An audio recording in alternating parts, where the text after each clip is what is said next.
Olá, tudo bem? Nosso estudo de hoje continua sobre o Evangelho de Marcos. Vamos orar? Grande Deus, nos abençoa no estudo da Tua Palavra, nos dê sabedoria, livra-nos do mal, em nome de Jesus. Amém. Hoje vamos destacar alguns milagres que aconteceram à margem do lago. Esse lago é o Mar da Galileia. Ali Jesus acalmou a tempestade. Depois de um dia de muitas atividades, Jesus descansa agora no barco. Vem uma tempestade. Os discípulos ficam com medo e Jesus acalma a tempestade. Ele tem vitória sobre o perigo. Na sequência, quando eles chegam na outra margem do Mar da Galileia, eles encontram ali um endemoniado. E o endemoniado pede para ir para os porcos, um grupo de porcos que está ali.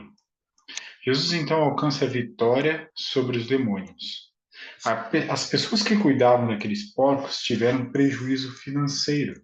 E ali criou-se uma situação e Jesus teve que sair daquele lugar.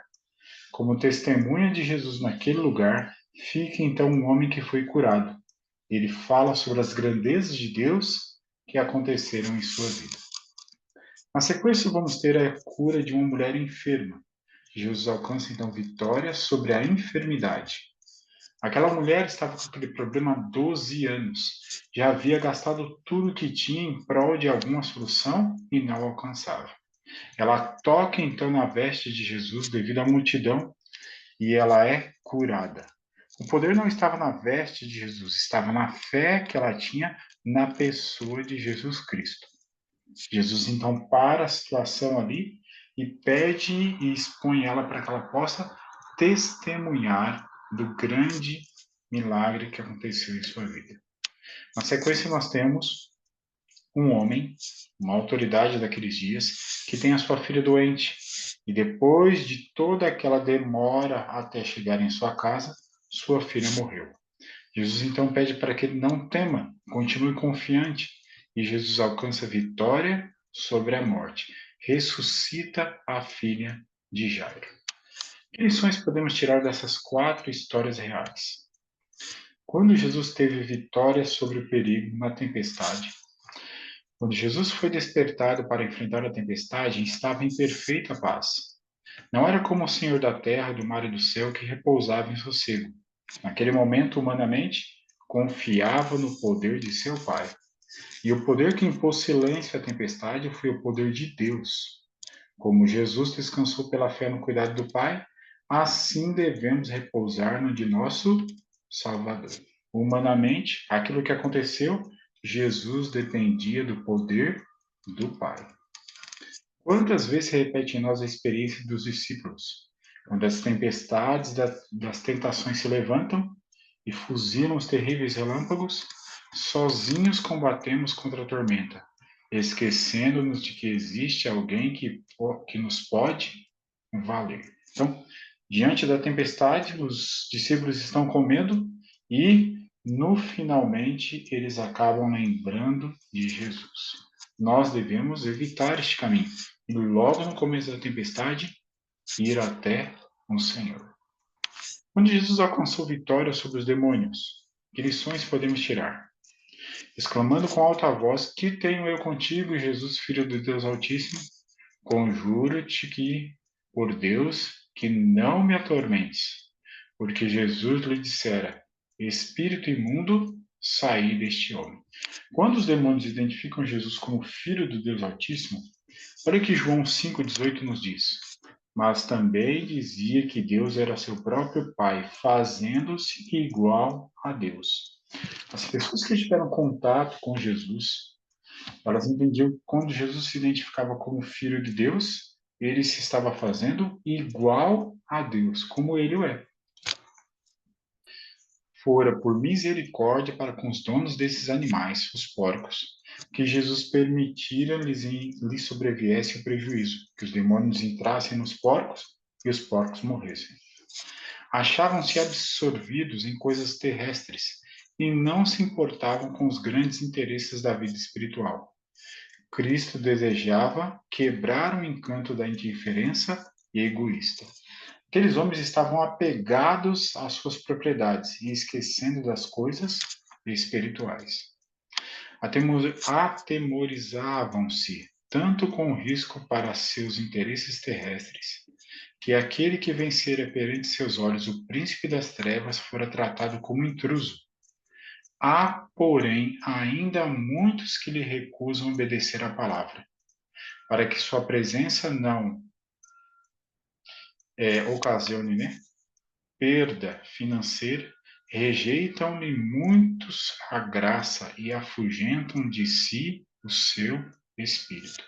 Assim como aqueles homens, mesmo diante daquela maravilha que aconteceu e a libertação daquele homem, estavam mais apegados em questões financeiras, há muitos hoje que recusam a palavra de Deus e não abrem mão de questões financeiras também. Ocasionando a destruição dos porcos, era desígnio de Satanás desviar o povo do Salvador e impedir a pregação do Evangelho naquela região. Esse próprio acontecimento, no entanto, despertou todo o país como nenhuma outra coisa poderia ter feito, atraindo a atenção para Cristo. Percebe o grande conflito? Jesus permitindo a perda financeira para que eles vejam coisas espirituais e o inimigo permitindo a destruição dos porcos para que as pessoas estivessem se desviando do Salvador. É um grande conflito entre o bem e o mal. Quando Jesus alcançou vitória sobre a enfermidade daquela mulher que estava há 12 anos naquela condição. Após a cura da mulher, Jesus desejava que ela reconhecesse a bênção que recebera. Assim o Senhor nos chama a confessar sua bondade. Vós sois as minhas testemunhas, diz o Senhor. Eu sou Deus. Nossa confissão de sua fidelidade é o meio escolhido pelo céu para revelar Cristo ao mundo. Devemos falar. Jesus disse brandamente: Tem bom ânimo, filha. A tua fé te salvou. Vai em paz. Não fora pelo contato exterior com ele, mas por meio da fé que se firmava em seu poder divino, que se operara a cura. Então a fé não era baseada em nada. A fé deve ser baseada na pessoa de Jesus Cristo. Que lições então podemos tirar da vitória de Jesus sobre a morte, a ressurreição da filha de Jairo? A presença da multidão e o tumulto feriram o espírito de Jesus. Procurou fazê-lo silenciar o tumulto, dizendo: Por que vos alvoroçais e chorais? A menina não está morta, mas dorme. Eles se indignaram ante as palavras do estranho. Tratavam Jesus como estranho. Tinham visto a menina nos braços da morte e riram-se desdenhosamente dele. Jesus pede para eles se retirarem, fica ali com alguns discípulos e a família, e ele ressuscita a filha de Jairo. Jesus foi rejeitado na sua própria terra. Marcos 6, verso 6 diz que ele admirou-se da incredulidade deles. Quando ele enviou os discípulos em missão, ele deu a eles uma recomendação. Marcos 6, verso 11 diz: Se em algum lugar não vos receberem, nem vos ouvirem, ao sairdes dali, sacudi o pó dos pés em testemunho contra eles. Todos devem ter a oportunidade de conhecer a palavra de Deus, qual é a vontade de Deus. Mas diante da rejeição, eles assumem as suas próprias consequências. Qual é a missão que Jesus deu aos discípulos? Jesus ordenou-lhes que fossem 2 a 2 pelas cidades e aldeias. Nenhum foi mandado sozinho, mas irmão em companhia de irmão, amigo ao lado de amigo. Assim se poderiam auxiliar e animar mutuamente. Teria muito mais êxito a obra evangélica em nossos dias, fosse esse exemplo mais estritamente seguido. Que as pessoas fossem enviadas e um pudesse animar o outro. A missão teria muito mais êxito. Jesus também se preocupa com o descanso. Depois de longas atividades, ele convida os discípulos então para descansar. Deus designou a cada um a sua obra, segundo a sua capacidade, e não pretendia que uns poucos ficassem sobrecarregados de responsabilidades, enquanto outros não têm nenhum fardo, nenhuma angústia de alma. Cada um tem sua parte na missão de Deus. E o cuidado de Jesus é revelado quando ele alimenta uma grande multidão. E quando os discípulos no mar diante do vento, Jesus caminha sobre as águas e acalma o vento também. Tomando ele os 5 pães e os 2 peixes, erguendo os olhos aos céus, abençoou. Todos comeram e se fartaram. As questões espirituais são importantes, mas as questões físicas também são importantes. Vivendo-os em dificuldades a remar, e subiu para o barco para estar com eles, e o vento cessou. Jesus caminhou sobre as águas. No primeiro momento, os discípulos se assustaram, mas ao ver o Mestre, reconheceram que era tudo que eles necessitavam. Jesus entrou no barco e o vento cessou. Deus está conosco nos pastos verdejantes e também no vale da sombra da morte. Qual é o conselho de Isaías 52, verso 7? Que formosos são sobre os montes os pés do que anuncia as boas novas, que faz ouvir a paz, que anuncia coisas boas, que faz ouvir a salvação.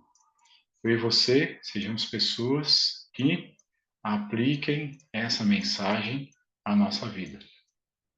Anunciemos as boas novas de salvação a mais e mais pessoas. Paz, coisas boas e salvação. Deus nos abençoe. Em nome de Jesus. Amém.